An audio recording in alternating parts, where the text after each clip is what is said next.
Salut à toutes et à tous, bienvenue pour une nouvelle édition de 13e round. C'est le retour avec la team fraîchement en place.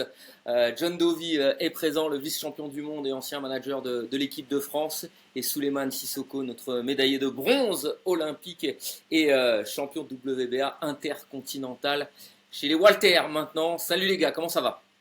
Salut, très bien et toi? Moi, je vais très bien Impeccable. aussi. Je vais très bien, ravi de vous retrouver.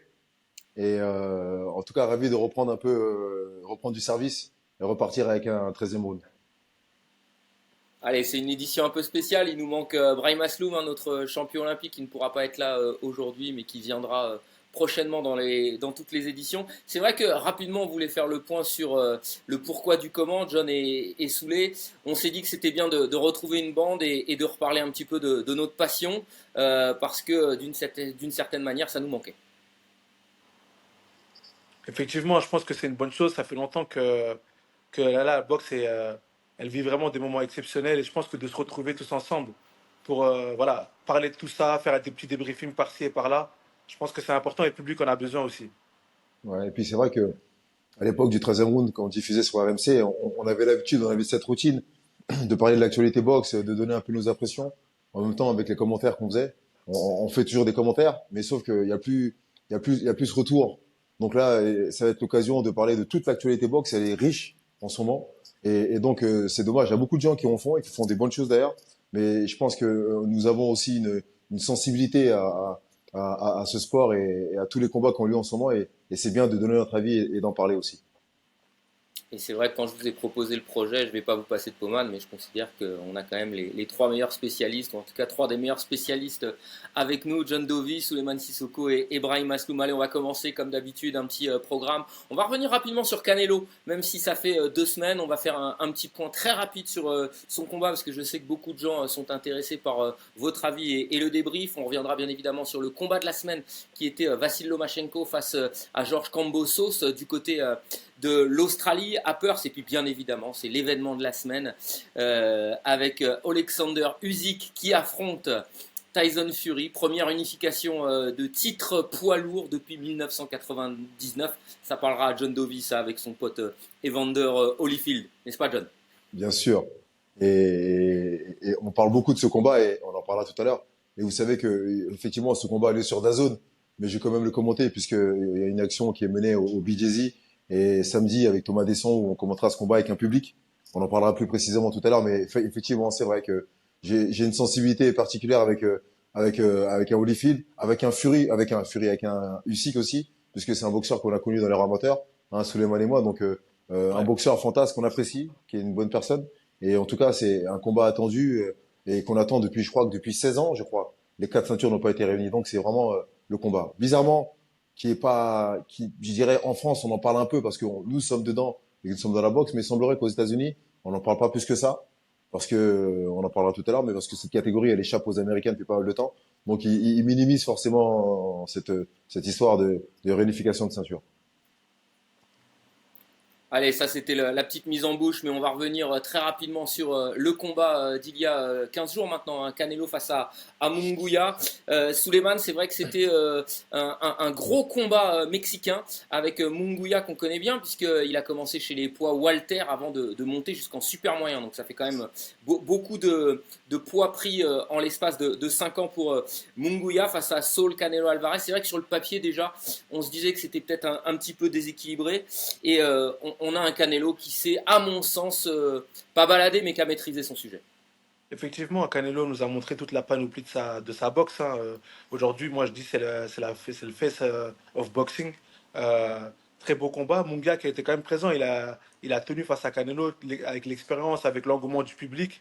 On connaît chez les Mexicains, les Cinco de Mayo, c'est quelque chose d'exceptionnel. Ils se transcendent tous. Et c'était quand même un très beau combat. En tout cas, j'ai été très ravi d'avoir vu ce combat. Canelo nous a tout démontré, vitesse, puissance, coup d'œil, boxeur très complet, très complet. Et Munguia, avec son jeune âge, bah, il a essayé de délier sa boxe, il a essayé de faire ce qu'il pouvait faire avec ses armes, qui étaient malheureusement limitées face à ce Canelo, euh, face à lui. Il en reste pas moins, John, que j'ai quand même eu l'impression, je ne sais pas si tu partages cet avis, que Munguia physiquement, il apporte quelque chose face à Canelo. J'ai retrouvé un petit peu un physique à la Bivol, un gars qui est quand même assez grand et élancé. Je le voyais pas comme ça, mon Munguia. Je pensais pas qu'il était aussi grand. Et ça, parfois, ça pose problème à Canelo. Alors, c'est vrai. Alors, pour faire la genèse de ce combat, on s'attendait au résultat. Mongoya, moi, je le suis depuis pas mal de temps déjà, hein. N'oublions pas que c'est un boxeur qui évolue dans la catégorie inférieure, qui est en moyen, qui est monté en super moyen depuis peu, et qui est un boxeur dans le pur style à la mexicaine, castagneur, offensif, avec un super doublé du bras avant, en uppercut au corps et crochet à la face, qui fait très très bien. Et il avait fait un combat qui aurait pu être le combat de l'année quand il a rencontré Derevchenko l'année dernière. Ils ont fait un combat fantastique avec des scénarios assez rocambolesque, il Ouais. se fait toucher, ensuite il touche Derevchenko. On connaît la valeur de ce boxeur. Donc, alors, on savait que ça allait être une vraie adversité pour Canelo. En même temps, c'était un combat rassurant pour Canelo. Et en fait, c'était juste l'adversité qu'il fallait. C'était pas celui qui risquait de mettre Canelo en danger. C'était pas un Charlot où il y avait une forme d'imprévu. C'était pas un Benavidez que Canelo évite copieusement. Mais c'est le boxeur qui est dans le juste milieu, qui va offrir une vraie opposition, mais en même temps, qui n'a pas les arguments, l'expérience, le style pour perturber un Canelo avec son expérience et cette espèce d'assise qu'il a dans cette catégorie. Et il a livré exactement le combat qu'il fallait. Et puis, je pense que le scénario a été bien parce que c'est le jeune pousse qui a un peu bousculé l'ancien. Et en même temps, l'ancien lui a mis un knockdown. Il fallait un knockdown quand même dans ce combat, ce qu'il a un peu perturbé. En tout cas, il a tenté crânement sa chance. Ils ont fait un très beau combat, la Mexicaine. Et puis, en même temps, je dirais, c'est facile à dire après le combat, mais il n'y avait pas de réelle surprise. On s'y attendait un petit peu à ce résultat. C'est vrai qu'il a démarré fort, hein, Munguia Soulé, mais quand je revois un petit peu son palmarès, il nous avait vraiment émerveillé face à Derevyachenko. Il a eu un bon combat face à John Ryder, qui était justement l'un des derniers adversaires de Canelo. Mais c'est vrai que le tableau de chasse n'est clairement pas le même, le pédigré avec Canelo. Ce que je voulais te rappeler, Souleymane, en fait, c'est justement tous les adversaires de Canelo. Beaucoup disent aujourd'hui, Canelo, il évite un peu, ou il fait un peu de la Mayweather, dans le sens où il prend les adversaires au bon moment. Autant je pouvais croire à ça il y a encore 5-6 ans où j'étais pas le plus grand fan de Canelo, autant aujourd'hui je me dis, mais il n'y a aucun doute, c'est lui le visage de la boxe. Rendez-vous compte, à tout âge il a pris Shane Mosley, Jorgecito Lopez, Austin Trout, Floyd Mayweather, Erislandis Lara, James Kirkland, Miguel Cotto, Amir Khan, Liam Smith, Gennady Golovkin 3 fois, Daniel Jacobs, Sergei Kovalev, Callum Smith, Billy Joe Sanders, Caleb Plant, Dmitry Bivol. Certes, il a perdu John Ryder et Jermel Charlo. C'est Il n'y a incroyable. personne dans le monde de la boxe qui a un C'est vrai. palmarès comme ça. Il n'y a C'est vrai. personne qui a un palmarès comme ça, et c'est pour ça que je dis que c'est vraiment l'image de la boxe aujourd'hui, Canelo. Il refuse personne. Oui, après là, il y a une petite polémique face à Benavidez, etc. Mais Canelo, il est à un stade où il a le choix. Il peut choisir, il peut décider. C'est pas large. C'est voilà, il peut se dire voilà, si je boxe ce mec-là, donnez-moi 200 millions. Et aujourd'hui, il peut se permettre de le demander, vu son palmarès, vu son background. Et je pense que Canelo, aujourd'hui, oui, il va refuser personne, en tout cas si les moyens sont mis en place. Et c'est vrai ça, John, hein, franchement, tout le monde veut le voir affronter Benavidez. Moi, je doute qu'il ait la moindre crainte. C'est juste qu'il attend le bon moment et puis que c'est son Ouais. timing quelque part. C'est Ouais. légitime. Il l'a gagné. Il l'a gagné ce droit de choisir, non? Ouais, c'est vrai. Moi, je pense que c'est vrai que c'est le cas. Alors, vous parlez de la figure de la boxe actuellement. On parle de figure de la boxe parce que pour nous, parce que nous sommes dans cette discipline, nous sommes des aficionados, comme on dit, mais le grand public connaît pas forcément, ils le connaissent un petit peu, mais pas autant que ceux dont on parle actuellement, aussi bizarre et étrange que ça puisse paraître. Ben, il est moins connu peut-être qu'un Garcia qui, avec ses facéties, il est peut-être un peu moins connu qu'un Gervonta Davis peut-être, parce qu'ils sont américains. Mais il y a un truc. Canelo, effectivement, moi j'estime aussi qu'il est sur le toit du monde aujourd'hui. C'est le boxeur le plus reconnu parce qu'il a rencontré tous les boxeurs que tu as cités. Mais il était vraiment à son apogée à un moment. Et peut-être qu'il est tout doucement en train de redescendre un petit peu. On peut le voir hein, au travers de ses qualités. C'est pas les mêmes. Il a géré avec son expérience, mais tout doucement, il est en train de redescendre un petit peu.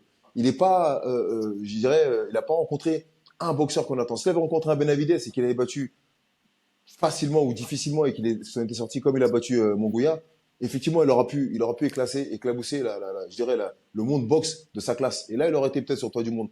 Il lui manque un petit truc à Canelo. Et ce qui lui manque à Canelo, comme beaucoup d'autres boxeurs peut-être, c'est que on a toujours eu cette impression que il a gagné le choix, certes, comme tu disais, Samir, mais il choisit un petit peu stratégiquement, c'est bien fait. Mais en même temps, c'est tout en son honneur parce que n'oublions pas que c'est de la boxe professionnelle.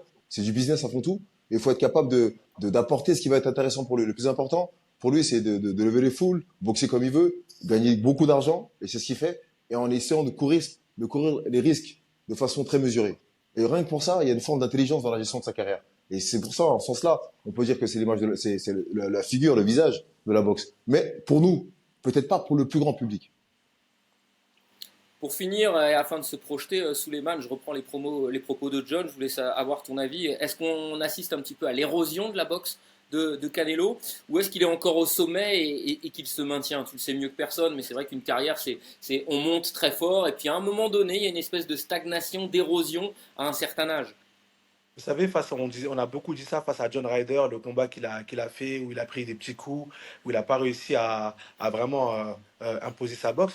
Puis face à Charlo, il était quand même un cran au-dessus, et là, face à Munguia, encore un cran au-dessus. C'est vrai qu'il y en a beaucoup qui ont été déçus parce qu'il n'a pas fini le combat. Par exemple, Terence Crawford a commenté que voilà, pour lui, Canelo s'est un peu retenu, il n'a pas voulu le finir. Est-ce qu'il a fait exprès ou est-ce qu'il ne pouvait pas le finir? Ça, c'est la question je pense pas qu'on aura cette réponse-là.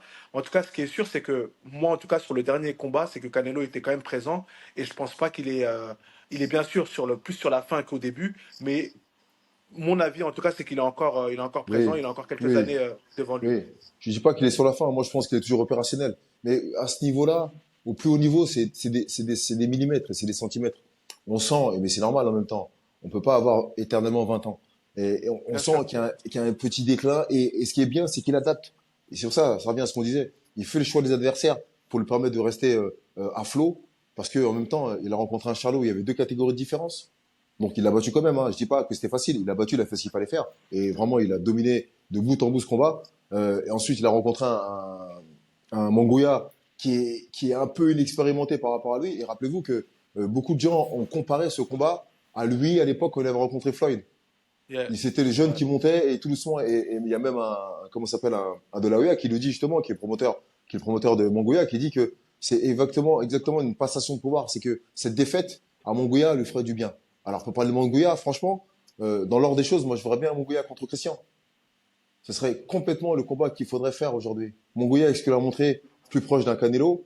Christian, qui est avec son classement, effectivement, l'idéal, c'est ça qu'il rencontre Canelo, mais on a bien compris que ça allait être compliqué. Mais dans l'ordre, et pour peut-être imposer et forcer un peu ce combat, un Christian contre Mongolia, s'il faut il inflige une déculottée à Mongolia, ben le combat contre Canelo ne sera que Bien sûr. obligatoire. Bien sûr.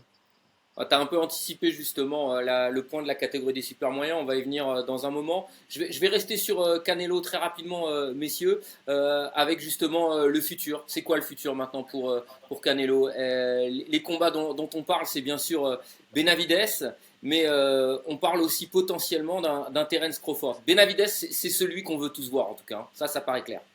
The Monster, on veut tous voir Benavidez et aujourd'hui c'est palmarès exceptionnel.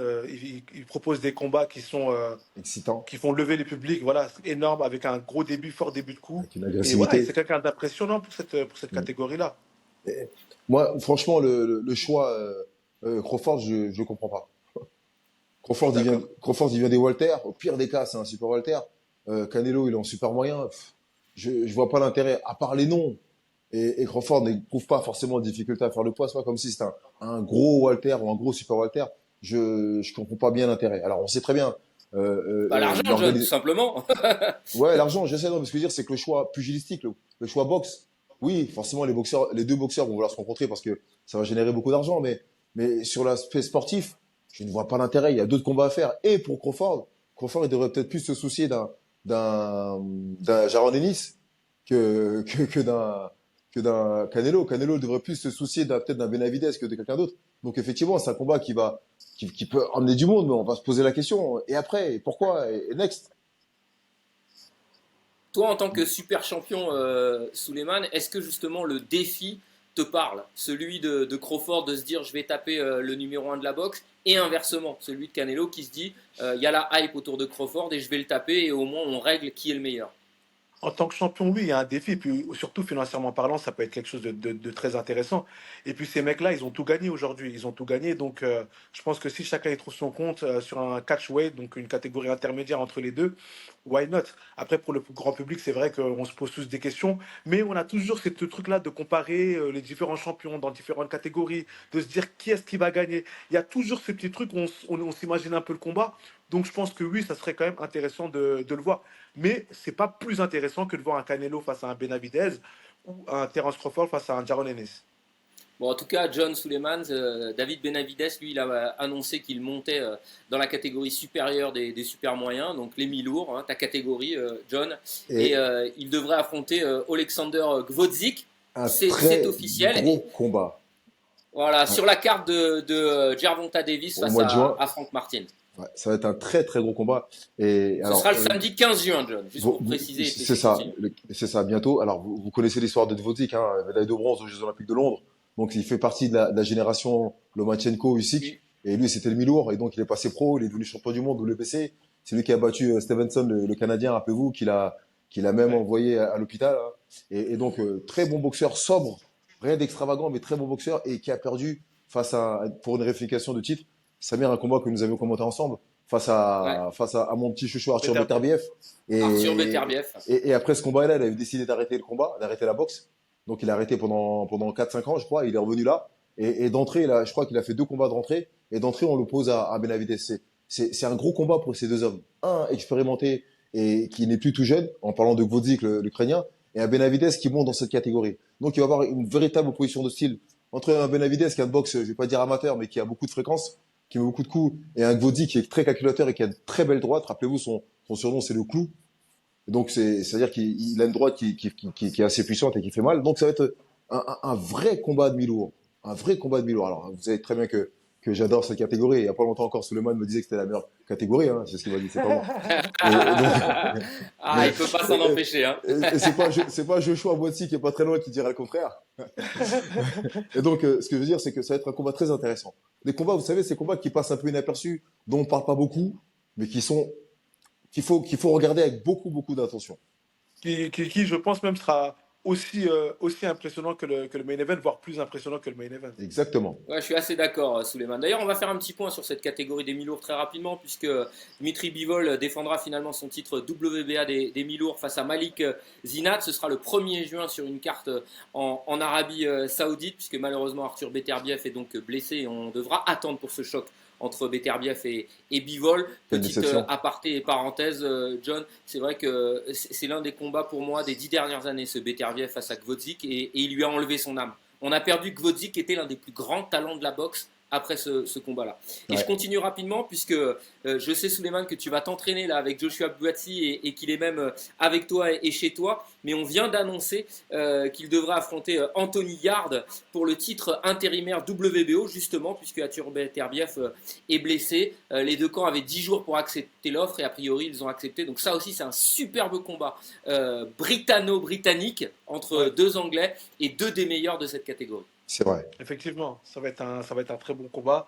Ça fait longtemps hein, qu'on parle de ça parce que bon, lui, il était avec Matchroom Boxing. Derrière, il est parti signer avec Boxer. Et voilà, lui, son plan de carrière, il avait été déjà défini. Il a dit voilà, je vais tel boxeur, tel boxeur, tel boxeur.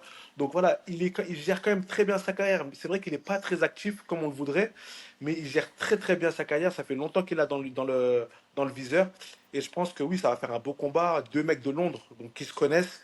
La hype, elle va vraiment monter autour de ce Avec deux fight styles qui devrait différents. être de styles différents exactement, qui devrait être annoncé dans les prochaines semaines. Donc mi-juin, ils annoncent l'officialisation pardon, du combat ainsi que le lieu.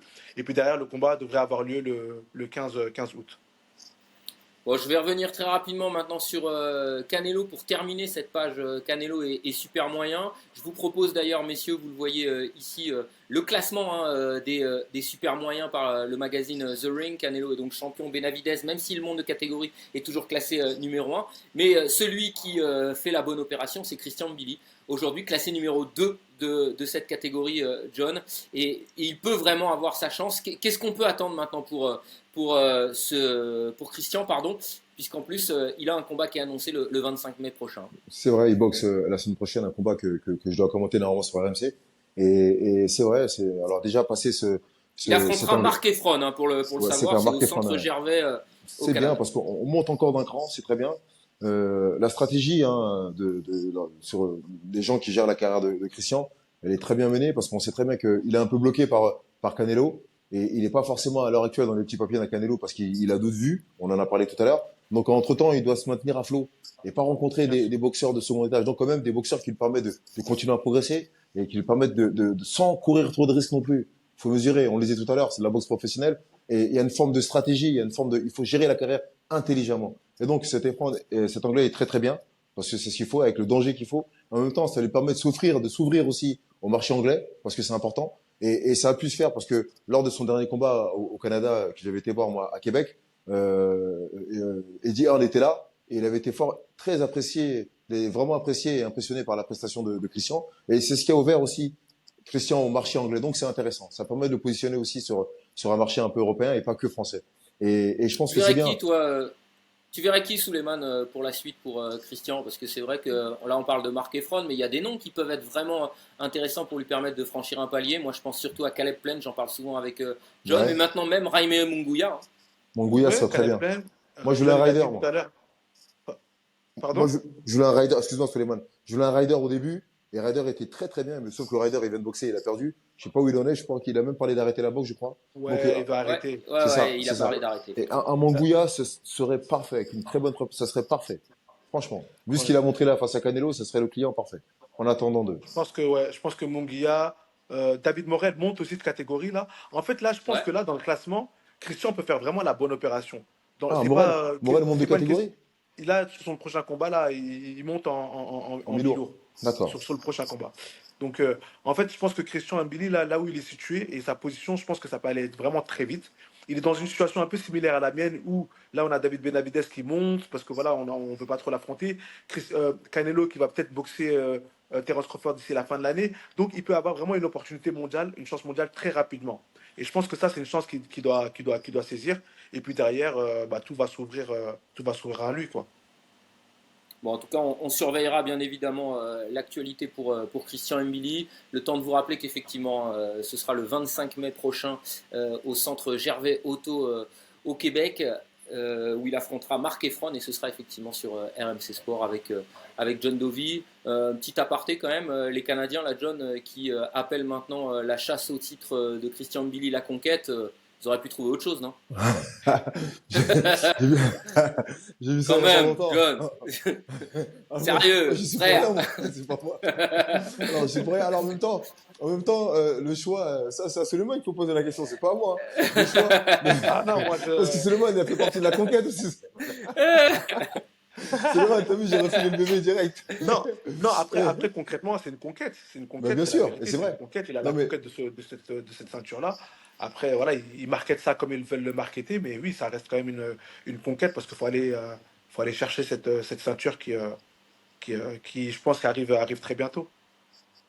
Bon, allez, on continue justement avec toi, Souleymane. Quelle est un petit peu l'actualité, puisqu'on sait que bah, ça y est, maintenant tu es passé en poids Walter.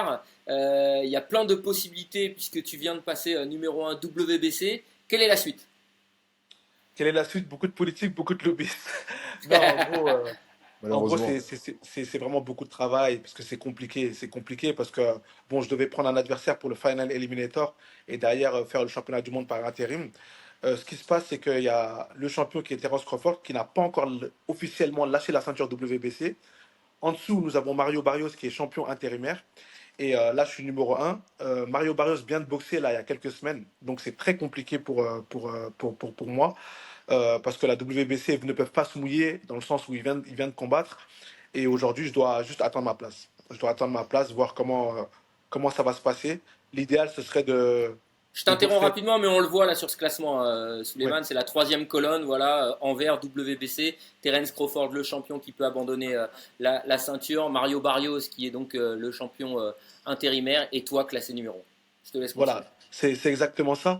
Et là, maintenant, ce qu'on est en train de pousser, c'est pour de rencontrer Mario Barrios. Mais bon, PBC veulent que Mario Barrios rencontre Emantas Stanionis. Donc voilà, c'est très compliqué parce que Emantas est champion de WBA. Ils aimeraient faire la réunification pour que les ceintures restent chez PBC. Les Walters, ça a toujours été chez PBC. Donc ils ne peuvent pas se permettre que les ceintures partent ailleurs. C'est là où c'est très compliqué. Mais bon, on va voir. Moi, ce qui est bien, c'est que je suis free agent aujourd'hui. Je n'ai pas de contrat ni avec qui que ce soit. Donc, j'ai des gens qui sont derrière moi qui peuvent mettre de l'argent, qui peuvent enchérir, etc. Donc, ça, c'est bien. Donc, moi, je suis ouvert à aller là où je peux aller chercher cette ceinture WBC. D'accord. Et c'est vrai, John, que cette catégorie, elle s'ouvre hein, maintenant avec le départ C'est de vrai. Crawford. Il y a un temps où elle était un peu cloisonnée, où elle était très riche. Rappelle-toi, on en parlait beaucoup. On disait que c'était la meilleure Bien catégorie. sûr. À l'époque où il y avait Crawford, où il y avait Spence qui devait se rencontrer, avec un Jaron Ennis qui était tapis dans Londres, avec l'époque où il y avait comment ça s'appelle, euh, Showman, Les Adrian ouais, les Bronner, Adrian Bronner, les tout ça, les Parker, ouais, Porter, Sean Porter qui était Sean là. Porter. Alors, toute cette Euh, catégorie-là était là. Et donc, comment il s'appelle aussi bon, bref, tu sais que moi, les noms. ouais, ça va revenir, t'inquiète pas. Moi Ça aussi, va revenir. je l'ai sur le bout de la Ouais, langue. c'est ça. L'ancien champion du monde WBC. Exactement, avec sa queue de cheval et qui a perdu d'ailleurs sa queue, qui a perdu un peu de cheveux. Voilà. Bon, bref, en tout Kate cas, Thurman. Kate voilà, Thurman. Kate Thurman, exactement. Kisterman, Kate exactement. Thurman, Merci, Sylvain. exactement. Donc voilà, elle était très riche cette catégorie. Et puis finalement, elle a un peu éclaté parce que bah, tous ces boxeurs ont vieilli, ont perdu un peu de leur éclat, ont sont montés de catégorie ou ont arrêté. Et donc forcément, elle s'est pas appauvrie, c'est pas vrai, parce qu'il y a du monde derrière qui pousse. Et d'ailleurs, un boxeur d'Europe dont tu as parlé, Suleiman, tout à l'heure, qu'on a connu dans les rangs amateurs, Sionas, Stanionis, hein? Emantas Stanionis. C'est ça. Rappelle, Tastianonis. lui, c'est la génération Rio aussi qui est pas mal, qui a C'est boxé, ça. qui a boxé le Vénézuélien là, il y a pas longtemps, et qui a battu le Vénézuélien. Ils Ouais. ont fait un très beau Ouais. combat d'ailleurs. Ouais, ils ont fait un très beau 15-0, hein, combat. 15 victoires, Ouais, aucune défaite pour le ouais. moment. Il Très est bon boxeur excellent, qu'on suivait, Stanionis. qui avait déjà un vrai style professionnel déjà dans leur amateur, qui avait déjà du punch et qui est pas mal, assez sobre dans sa façon de boxer. Et donc cette catégorie elle a explosé parce que effectivement les boxeurs ont bougé, ont évolué, mais elle reste toujours aussi dense. Il y a un Suleiman Sissoko qui est là, et puis il y a tous les noms qu'on a cités depuis tout à l'heure. Il y a encore des jolies configurations, des jolies combinaisons à faire encore dans cette catégorie des Walter. Elle est riche, elle est très riche. Donc toi, ce serait quoi l'idéal, Souleymane? Je sais qu'il y a Mario Barrios dans le viseur, mais c'est un pote. Tu mets souvent les gants avec lui. Ouais, on a mis les gants pendant plus de 5 ans ensemble, même 6 ans ensemble. Ouais, 5 6 ans. Aujourd'hui, bah oui, c'est un pote, on échange régulièrement, etc. Après, là, c'est pour une ceinture, c'est autre chose. On peut mettre ça de côté, même lui le comprendrait très bien. Il sait que je suis juste derrière lui au niveau du ranking. Il sait que c'est un combat qui peut potentiellement se faire. Donc ça peut être intéressant. Autrement, bah, on va boxer quelqu'un. Conor Ben, il est out. Il y a Ah, Josh Taylor, pourquoi il il est est, out? par rapport au dopage, Ah, ils le encore? permettent pas encore. D'accord, Ouais. Donc il y a Conor Ben, pareil, qui est mis de côté. Donc Josh Taylor qui combat là contre Jack Cateral dans la catégorie d'en dessous. Donc voilà, peut-être David Avenessian. On est en train de voir ce que va me proposer la WBC. Mais en tout cas, là, ce qui est sûr, c'est que je vais pas attendre ça. Il faut que je boxe. Il faut que je combatte. Donc je vais essayer de ouais. combattre. Et puis derrière, on verra ce qui s'ouvrira à moi. Ce serait quoi la date idéale pour toi? Je sais que logiquement, tu devrais repartir aux États-Unis d'ici une dizaine de jours pour C'est ça, t'entraîner. je dois repartir aux États-Unis là très prochainement. Avant ça, on voulait combattre la fin juin, mais on va finalement boxer normalement dans le sud de la France, si ça se fait, fin juillet, D'accord, aux Bon, alentours du 20 juillet, avant les d'accord. Jeux on su- Olympiques. on Juste avant suivra les ça, Jeux bien Olympiques. évidemment. D'accord. Et on espère que rapidement, tu pourras effectivement avoir cette chance Donc, mondiale. donc C'est vrai que Suleiman, face à Barrios, ce serait l'idéal en termes de hmm. timing pour une ceinture. C'est donc, ça. donc Suleiman, ça veut dire que tu es actuellement en préparation, hein, quand même, hein. Ouais, ouais, ouais, là je suis D'accord. actuellement en préparation, je m'entraîne. D'ailleurs, c'est pour ça que j'ai mon pote Josh là qui est là, on s'entraîne ensemble, il y a une émulation collective. D'accord. On se tire vers le haut, on se pousse vraiment bien. Et avant d'aller aux États-Unis et d'être à 100%, quoi. Bon, D'accord. on Passe va le, passe le continuer bonjour. parce que, Passe le bonjour à Joshua. allez, Je lui dirais. D'accord. Il ouais, t'apprécie beaucoup, il me parle à chaque fois de toi. Oui, je sais, je sais. Il était venu chez moi quand il était venu il y a quelques années. C'est un bon gars. Et il est originaire, il est ghanéen, je suis togolais, donc c'est pas très loin. Il y a pas longtemps, il y a pas si longtemps que là. C'était un seul et même pays. En tout cas, c'est un Ok. boxeur. C'est un boxeur appréciable que, effectivement, on a une forme d'intimité, mais que je suis depuis toujours. Et je sais que vous êtes très proches parce que vous entraînez tous les jeux avec tous les deux avec euh, Virgil Inter. avec Virgil Hunter. Et donc voilà, un bon partenaire d'entraînement et ça se voit. Et au-delà de de partenaires d'entraînement. Je pense qu'il y a une connivence entre vous deux. Il y a un bien rapport sûr. qui s'est lié et ça m'étonne pas. Entre bons gars, forcément, c'est normal que vous vous Mhm. retrouviez. On, Ah, c'est un on vrai champion. interrogera forcément Joshua, on tentera de faire une petite interview avec lui, bien évidemment. Soulé, vu qu'il est en France, on en profitera. Je Ouais. continue avec l'actu. Qu'est-ce que vous pensez de ça? Jake Paul face à Mike Tyson. J'en parlais tout à l'heure avec David. Et tout le monde pense à un combat, un vrai combat. Mais j'ose espérer que c'est pas un vrai combat. Parce que il y a des gens qui sont persuadés que Tyson peut mettre KO un, Jack Paul. un Jack Paul. Mais c'est pas possible, en fait. Tyson, il a 59 ans. Jack Paul, il a quel âge? 27, 28 ans. Il est dans la force de l'âge. Les gens ont tendance à oublier que Tyson, c'est Tyson, certes, c'est la légende. Mais c'est plus un Tyson. Et puis Tyson, c'est pas un boxeur, genre, qui a arrêté sa carrière et qui ne s'est jamais arrêté, qui s'est toujours entretenu. Tyson avait grossi. Il fume de marijuana. Il a cramé la vie par les deux bouts. En fait, il a un corps d'un mec de 59 ans qui est très bien fait encore. Oui, c'est vrai, parce qu'il sert bien l'entraînement, mais c'est de la boxe qu'on fait, c'est pas du golf. On va se dire, sans manquer de respect au golf. Mais Tyson à 59 ans, il peut pas avoir les caractéristiques, les qualités qu'il avait quand il était jeune. Même s'il est vieux maintenant, même sur un round, l'autre il est dans la force de l'âge, il boxe régulièrement. On peut pas l'appeler certes un vrai boxeur, mais il s'entraîne, il est presque en train de devenir un boxeur. Pas un vrai boxeur, mais un boxeur, c'est pas pareil. Il y a une vraie différence entre les deux. Donc, j'espère que c'est une véritable exhibition, que finalement ça va finir par un match nul et qu'ils auront mis un pied de nez à tout le monde. Mais ces deux hommes-là ne peuvent pas se boxer réellement, quoi. J'y crois pas. Je vais pas y croire en tout cas.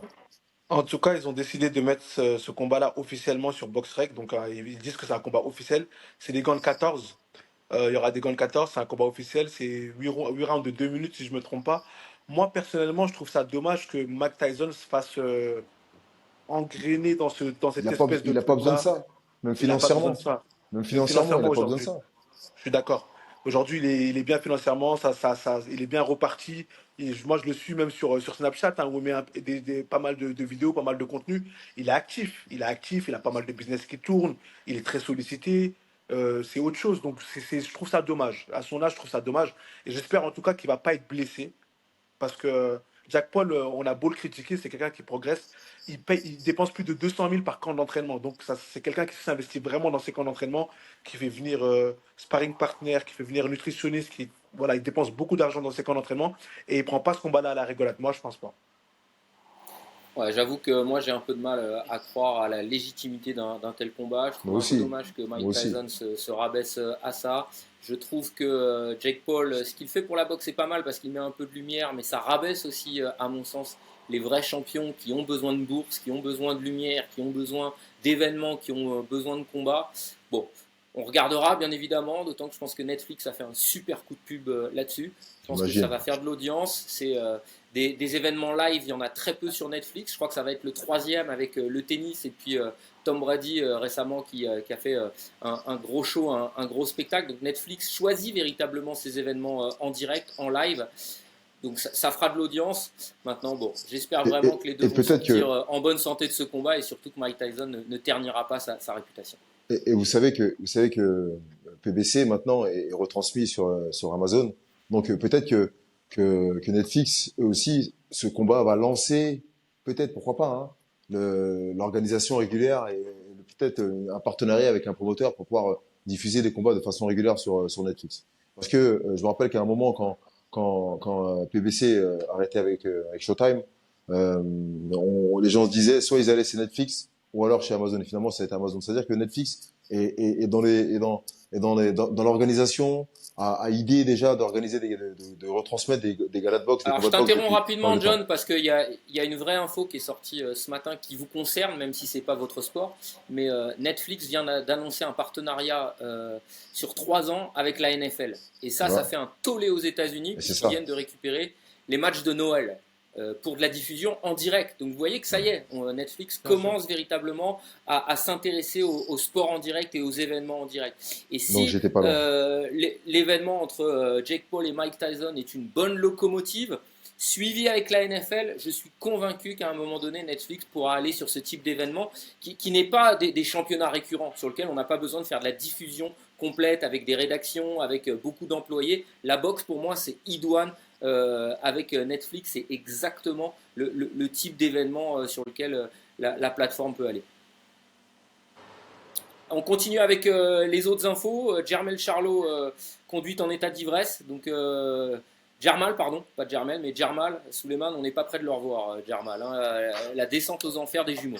Ouais, la descente aux enfers, ça fait un certain temps que c'est très compliqué bah, pour les deux frères, hein, je dirais, mais plus pour Jarmal avec les soucis personnels, familiaux, etc. Je pense que là, ça va être très compliqué de le voir revenir, en tout cas au top de sa forme. Quel Sachant dommage. qu'il prend de l'âge aussi. Et oui, c'est dommage parce que c'est un Quel palmarès qui est dommage. quand même invaincu. Il avait toutes les ceintures, enfin, il a la ceinture WBC, etc. Donc, c'est très dommage. Vraiment très, très, très dommage. Mais le mental health aujourd'hui, c'est quelque chose que je pense qu'on n'en parle pas assez. Et il y Ouais, a beaucoup de boxeurs qui sont beaucoup touchés par ça. Maintenant, les gens s'ouvrent un exactement. peu. Ils s'ouvrent un peu. Mais je pense qu'il faut. C'est des choses auxquelles on ne porte pas forcément très attention, mais qui sont très importantes parce que on est athlète de haut niveau, mais on est tous touchés ces genres de situations, quoi. Moi, alors, ça, c'est un vrai sujet. Il faudrait qu'on en parle un moment, qu'on consacre un moment, parce que même en France, hein, et Bien la sûr. question s'était posée un moment au niveau fédéral, parce qu'il y a beaucoup de boxeurs qui passent à l'acte, qui font Bah, on se l'irréparable, rappelle, l'irrémédiable. même si il n'a pas été touché par ça lorsqu'il est décédé, mais on sait Alexis Vastine, pardon, a énormément souffert justement de sa santé Et mentale c'est après clair, c'est clair. Et ces d'autres boxeurs, injustices aux Jeux Olympiques. et d'autres boxeurs aussi qui ont eu du mal malheureusement à gérer l'après-carrière. C'est surtout l'après-carrière. La frustration de ne pas avoir abouti, Ouais, de ne pas avoir Jérôme donné Thomas en a parlé récemment de d'ailleurs. ne pas avoir donné pleine mesure de ce qu'il pouvait faire, et puis sur une fin de carrière, et puis pas que la gloire, parce qu'on sait que les boxeurs sont pas forcément les personnes, les sportifs les plus reconnus, mais quand même une petite gloire quand même et quand on a l'impression de ne pas avoir tout fait et de ne pas avoir tout donné, et crée une vraie frustration. Et donc il faut trouver un palliatif après. Et quand on n'a pas la chance ou l'occasion de trouver quelque chose à faire derrière, effectivement, ça peut être très très dur. Ça, c'est un vrai débat. Il faudrait qu'on en parle parce que même en France aussi, nous sommes touchés. Ce dont je voulais parler, c'est des frères Charlot, parce que c'était le sujet de base. C'est vrai que je suis profondément déçu parce que j'étais vraiment très impressionné par la qualité de ces deux boxeurs et ces deux frères jumeaux et s'ils étaient capables de développer sur le ring. Samir, nous avons eu à commenter un certain nombre de combats de ces boxeurs et à chaque fois, ils m'ont impressionné. Ils avaient la combinaison, en tout cas, parfaite. C'était Jermel qui était entraîné par Derek James et donc ils avaient la combinaison parfaite entre les qualités qu'ils avaient, leur histoire avec un père qui a été boxeur, avec leur histoire et l'entraîneur. Et donc l'organisation était très bien faite, la relation entre les deux frères, ce qui pouvait être conflictuel par moment. Et c'était franchement parfait pour faire une espèce d'histoire intéressante. Et surtout, j'ai toujours aimé l'attitude qu'ils avaient sur le ring. Ils sont pas les boxeurs qui ont l'habitude de forcément reculer, mais ils allaient forcément tuer de l'avant, avec une espèce de concentration et d'obstination sur le game plan. Je les ai rarement vus, jamais vu sortir du game plan d'ailleurs. Et j'aimais bien l'attitude des frères Chalot. Et franchement, et je vois un peu la fin de leur carrière alors qu'ils sont dans la force de l'âge. Ils ont encore des belles choses à écrire dans la boxe. Et je vois un peu comment ça finit. Ça me déçoit un peu. Alors, ils ont des histoires, hein, j'imagine. Mais voilà, je m'attendais à beaucoup plus, à beaucoup mieux. Et je me dis que ces deux frères, ces deux boxeurs avaient encore beaucoup à donner à la boxe. Ce que je trouve très frustrant, moi, Souleymane, c'est que ce clan, Jermal Charlo, Errol Spence aussi, est en train légèrement de se déliter. Errol Spence, on annonce son retour, ça a d'ailleurs chauffé sur Twitter avec Ryan Garcia, mais j'ai vraiment la sensation que ce clan texan, alors qu'il était au sommet de la boxe et Ouais. qu'on avait encore de plus grosses ambitions, il est en train un petit peu de se déliter. Ouais, effectivement, il est en train de se déliter. Et c'est très dommage parce que, comme je l'ai dit, il y avait une vraie émulation collective entre tous ces boxeurs-là qui se soutenaient entre eux, qui s'entraînaient ensemble. Même si que l'autre, il était avec Daryl James et l'autre avec, j'oublie son nom, le coach de Houston. Bon, Ouais, il y avait Derrick James et ça va revenir, je vais vous le ouais, sortir tout de suite. ça va me revenir. Mais voilà, en tout cas, c'est très dommage. Après, ce sont des boxeurs aussi qui prennent aussi de l'âge, qui derrière passent à autre chose. Je sais que là, avec Derek Jones, par exemple, et Errol Spence, c'est très compliqué. Il y a des tensions, justice, etc. Pourtant, ça fait très longtemps Ah qu'ils sont ouais. ensemble.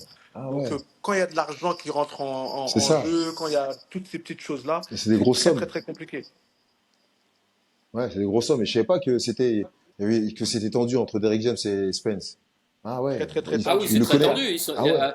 Ils sont séparés, John, hein, Ah ouais, sache-le. d'accord. Je savais Ils même se pas. sont séparés et Derrick James a même intenté un procès Ah oui, pour oui, être payé du combat de Crawford, puisqu'il semblerait D'accord. qu'il y ait un ambroglio.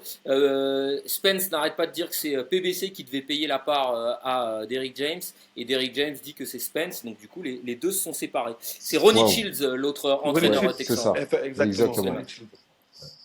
Ah ouais, bah écoute, je suis surpris. effectivement, Souleymane, tu le dis bien, hein, lorsqu'il y a des sous et surtout des gros sous, parce qu'on parle de grosses sommes, forcément ça crée des tensions entre des personnes. Et il le connaît depuis qu'il est jeune amateur. C'est lui qui l'a toujours formé. Son père est venu, il a mis un Spence entre les mains d'un Derrick James. Donc ça veut dire que c'est presque un père adoptif, un fils adoptif, pardon. Donc qu'ils en arrivent à se déchirer. Alors on sait ce que c'est, à se déchirer avec les avocats. Bon voilà, c'est une question d'argent, malheureusement. À l'américaine d'ailleurs. À l'américaine. Exactement. Bon, on continue puisqu'on a fait quasiment le tour des news pour revenir maintenant sur le combat de la semaine. On va essayer d'avancer un petit peu plus vite, messieurs, parce que on est un petit peu en retard.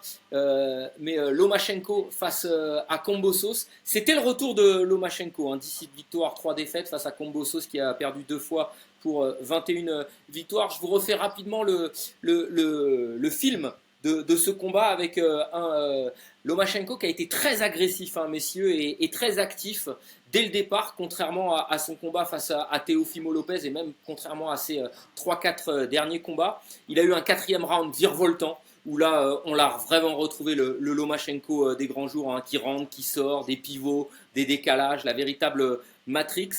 Et il a continué, toujours aussi rapide au 5e round. Moi, ce qui m'a vraiment impressionné, John, c'est que justement, il était dynamique avec son jab, droite-gauche fulgurante.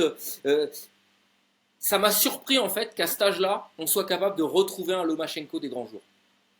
Alors, surpris sans être surpris. J'assure que ce boxeur m'a toujours impressionné. Il m'a toujours impressionné. Il est incroyable. Et il est incroyable de sérieux, d'organisation, de logistique, de réflexion, d'expérience de ce qu'il est capable de faire. Alors, avant le combat, quand j'en parlais avec d'autres personnes, moi, il n'y avait pas de doute possible. Pour moi, j'estimais que Kambosos n'avait pas les arguments techniques, physiques, d'expérience pour enrayer la machine. Alors, effectivement, la seule personne qui pouvait perdre ce combat, c'était Lomachenko lui-même. Et il est pas du genre à perdre de combat. Les opposants qu'il a pu avoir jusqu'à présent, sur lesquels les combats ont été Non, mais ça, difficiles. je pense qu'on est d'accord, John. Je t'interromps rapidement, mais pour moi, il n'y avait aucun doute qui gagnerait. Mais c'est plus la manière. Je trouve qu'on a retrouvé le Lomachenko C'est d'il y vrai. a Je 3, 4, m'attendais, 5 je ans. m'attendais pas du tout à ce qu'il batte avant la limite. Mais dès l'entame du combat, dès les premiers rounds, et j'ai vu un peu l'impuissance de Kambosos. Je me suis dit, j'ai dit, hein, si vous avez écouté le commentaire, je dis, vous allez voir qu'il va le piquer en bas, il va le piquer en bas. Et ça a été fait. Ça, c'est Exactement vrai. Et c'est en bas qu'il le pique, Ouais. c'est vrai. dans les zones de Sur un combat, direct, ouais. dans les zones où, dans les périodes de fin de combat, à la 8e, 9e, ça commence à devenir compliqué. Il a commencé, et il a travaillé ce fois. C'est-à-dire qu'il n'a pas touché sur un coup en une fois. Il a travaillé, Ouais. il a été plusieurs fois, il a tâté où était le foie, et puis boum, il a touché au moment où il fallait. Et, et je Et pense franchement, ouais.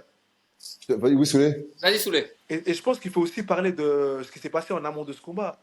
Lorsqu'il a fini face à Devin Haney, Lomachenko a dit qu'il a arrêté sa carrière. Il est revenu pour son père. C'est ça, Il c'est a ce qu'il a vraiment dit. dit, voilà, j'ai de l'argent de côté, etc. Donc, j'ai pas besoin de revenir. Il est revenu pour son père. Donc, il fallait voir l'envie qu'il avait pour gagner ce combat. Et Bob Arum en parlait. Hein. Il disait que voilà, Lomachenko, sur ses 3 derniers combats, il était un peu plus sur le déclin, etc. Tout le monde dit que c'était un Lomachenko qui était plus ou moins fini. Mais là, ce qu'il nous a proposé, ça a été exceptionnel. Tous les boxeurs américains ont parlé de ce combat-là. D'ailleurs, il y en a plein qui l'ont call out, ils ont demandé à le boxer, etc. Pour moi, Lomachenko, c'est quelqu'un qui a marqué et qui marquera la boxe à jamais. À jamais. Ses déplacements, son coup d'œil, sa gestion de l'espace, sa gestion de la distance, c'est un boxeur qui est exceptionnel. Je m'inspire beaucoup de lui. Moi, j'ai déjà combattu face à Lomachenko, c'était C'est une ce que j'allais expérience dire. folle. C'est vrai, chez les Parce amateurs. que Jan, tu m'as pas cité, Si, quand mais tu j'ai as rattrapé après, Souleymane. Si, j'ai rattrapé après. Parce qu'en fait, je crois que quand tu l'as boxé, j'étais pas dans le coin. C'était là, en Ok, fait. ouais, c'est ça. C'est pour ça, après, j'ai rattrapé, je dis si, Souleymane aussi, il a boxé. Il a boxé 4 boxeurs français. Ouais. 396 victoires pour une seule défaite dans les rangs Incroyable. amateurs pour Incroyable. Lomachenko. Moi, je voulais surtout vous entendre sur le fait, vraiment, moi j'insiste là-dessus, mais c'est un garçon qui a 36 ans et on a vu quelques failles face à Teofimo Lopez et surtout, après ce combat face à Teofimo Lopez, on n'avait plus le même Lomachenko. Il était un petit peu moins rapide, un petit peu plus pâteau, il mettait un peu plus de temps à rentrer dans ses combats. Mais si je fais la combinaison de son combat face à Devin Haney, où pour moi il a gagné, et ce combat face à Kambosos où il fait une masterclass, je me dis waouh, il lui reste encore des années quoi. Alors, c'est un débat, mais moi, contre David Haney, je pensais qu'il avait perdu. Pour moi, il avait perdu. Mais par contre, je veux juste faire une petite différence, c'est que en fait, il y a une sacrée différence. Un Teofimo Lopez, un David Haney sont des boxeurs lorsqu'ils sont hors compétition, évoluent à 63, 500, 67 kilos même. Sont des très gros, légers, voire super Même légers. plus. Cette différence de Plus. morphologie a Ouais, été plus, hein, terrible. Teofimo Lopez, c'est presque un Walter, hein. Ouais, Exactement, a ouais, été largement. terrible pour Lomachenko, qui lui est limite un super plume, en fait. C'est-à-dire à 58 kilos, vous imaginez un petit peu, il est pas très grand, il mesure 1m67, je crois, 68. Il est pas très grand, Lomachenko. Et donc, ce que je veux dire, c'est que cette différence de 1m110 morphologie, quand même. c'est ça, cette différence de morphologie, après pesée, quand les boxeurs ont repris du poil de la bête et qu'ils ont repris pas leur poids idéal, mais leur poids de forme, où ils ont pris presque entre 5 et 10 kilos, c'est énorme. Il y a une différence de poids énorme. Et Lomachenko n'a jamais été ridicule face à ces boxeurs-là. C'est vrai qu'il a perdu, mais en même temps, il y a une différence de morphologie qui fait que c'est incroyable. Et ça revient aussi à la question d'un Crawford dont on parlait tout à l'heure face à un Canelo. Il y a un moment où le poids, la taille va peser dans la balance. Et ça, et je pense que c'est vachement important. Il faut en tenir compte.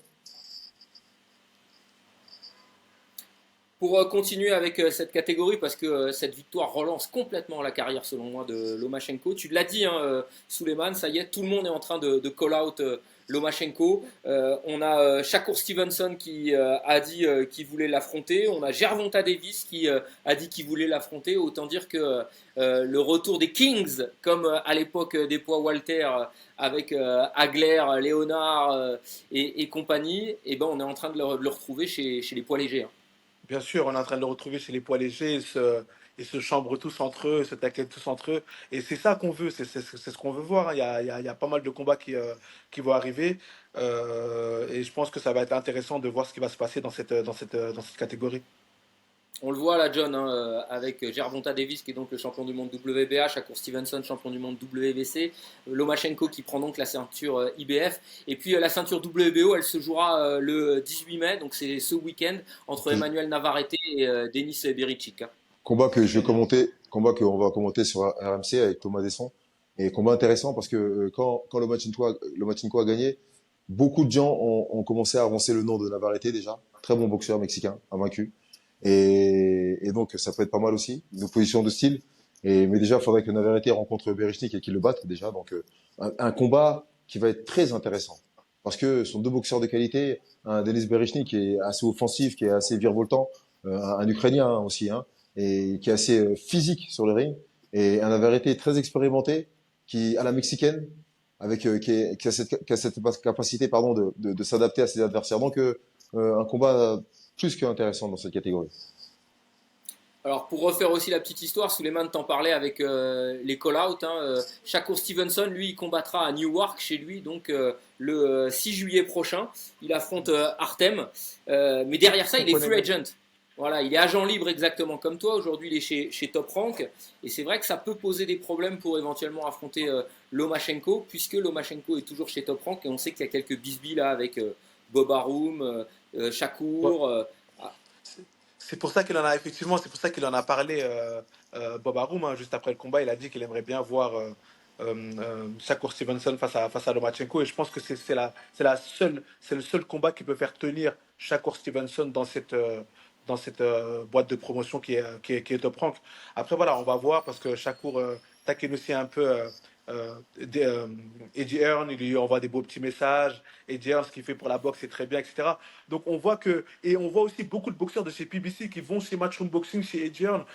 Eddie Hearn est en train de prendre une autre dimension au Hmm, niveau international, c'est vrai. beaucoup plus imposé au niveau aux États-Unis. Et Donc voilà, pourquoi? ça va être intéressant de voir comment ça va évoluer. Et vous savez pourquoi Eddie Hearn est autant charmé en ce moment? Pourquoi beaucoup de boxeurs Parce que en fait, c'est ce partenariat peut-être avec l'Arabie Saoudite qui Aussi. génère énormément d'argent. Je pense que c'est ça aussi. Une petite Il n'y a pas que parenthèse. ça, John, parce que pour le coup, l'Arabie Saoudite et le Shir, enfin l'émir, son nom m'échappe, mais ça va Turc, revenir, je vais Turquie je vais Turkish. vous le Ali. trouver.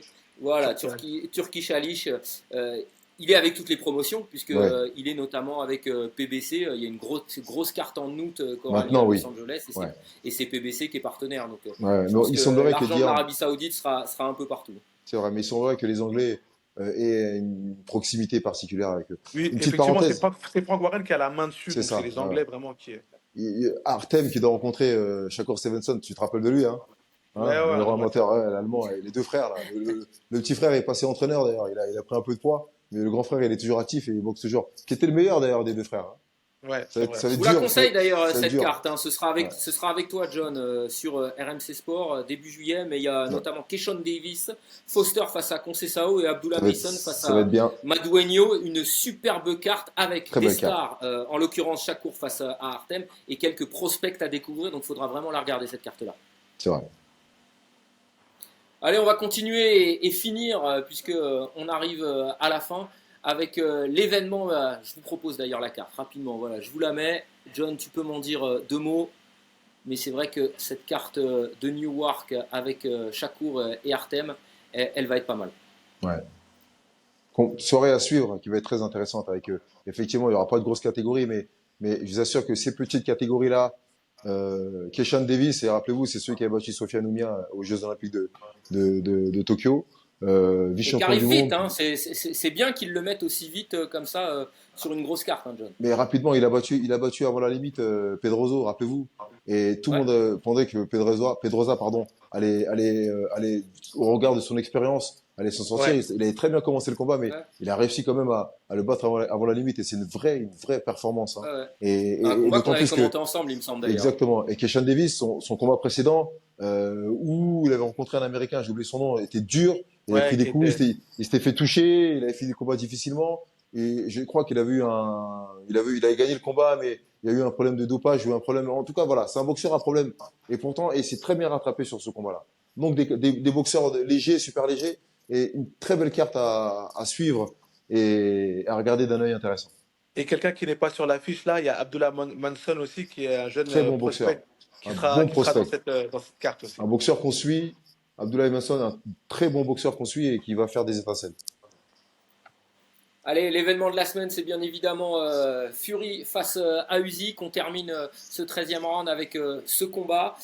C'est un combat d'un vaincu, oui, bien sûr, Bien puisque vaincu. Fury a un match nul. Et puis surtout, c'est une unification, John, pour la première fois dans la catégorie reine depuis 1999. Alors, des champions poids lourds unifiés, il y en a eu depuis. Mais un combat d'unification, c'est le premier depuis 99, et ce fameux Lennox Lewis face à Evander Holyfield. Vous imaginez, ça fait 25 ans qu'il n'y a pas eu de combat, de tel combat. Ouais, Alors effectivement, ce combat passe un peu. Alors en France, on en parle beaucoup, nous en parlons beaucoup, j'en parle beaucoup moi parce que c'est un combat que j'expliquais, je vais le commenter par la télé, mais dans un endroit au BJJ. Mais il y a les quatre ceintures en jeu et ces quatre ceintures ont été éclatées, éclaboussées depuis trop d'années. Et malheureusement, et je pense que le fait qu'il y ait pas d'Américains qui disputent ce combat. Et ça a mis un peu ce combat en deçà je dirais, de l'envergure de la communication qu'elle aurait dû avoir. Deux boxeurs invaincus, on l'a dit. Un qui a trois ceintures, un qui a une ceinture. Et on connaît, ce sont des boxeurs fantasques en tous les deux, différemment. Et c'est un combat qui va être très intéressant parce qu'encore une fois, il va y avoir une opposition de style entre un Tyson Fury qui plafonne à 2 mètres 0,08, je crois, avec une envergure incroyable, avec une science de la boxe, avec une expérience par rapport à tout ce qu'il a pu vivre. Et puis un Usyk qui lui provient de la catégorie inférieure, tout en mobilité, avec ses qualités qu'on lui connaît, qui a battu tous les boxeurs poids lourds, et notamment qui a battu un Joshua deux fois. Et donc vraiment c'est un combat qu'on attend et on en parlait même en antenne et on se posait la question de savoir qui allait boxer, qui allait gagner. Et tous les gens que je vois autour de moi qui me parlent de ce combat, ben, j'entends des sons de cloche différents et c'est vrai que tout le monde observe un peu Fury déstabilisé. On a l'impression qu'il est pas bien depuis qu'il a rencontré un Francis Ngannou. Il a peut-être perdu, mais les gens disent qu'il est bien revenu parce qu'il s'est bien préparé. Il a jamais été aussi affûté. Et donc forcément, et c'est ce qu'on aime dans la boxe en fait, des combats avec une forme d'imprévu, on ne sait pas, d'indécision, on ne sait pas qui va gagner. Le fait qu'on se pose des questions, ben c'est très bien, ça donne envie de regarder ce combat. Ça donne envie de s'y prêter attention. Et chacun de notre côté, aussi spécialiste qu'on peut être, on va apporter des arguments et des éléments pour dire, ah, moi, je pense que c'est lui.